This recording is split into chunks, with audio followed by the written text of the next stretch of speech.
কাবা ঘরের গেলাফ ধরে কানলেও আপনি আমাকে যে মিথ্যা অপবাদটা দিয়েছেন এটা মাফ হবে না যতক্ষণ না আমি মাফ করছি।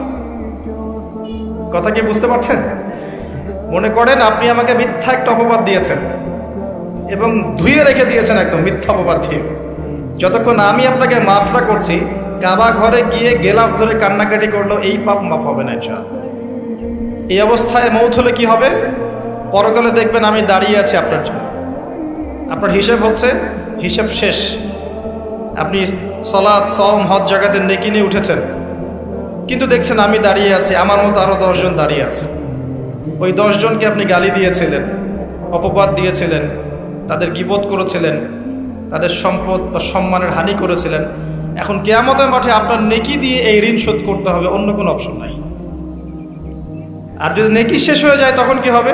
তখন আমার আমলনামা থেকে কিছু গুনাহ আপনাকে নিতে হবে।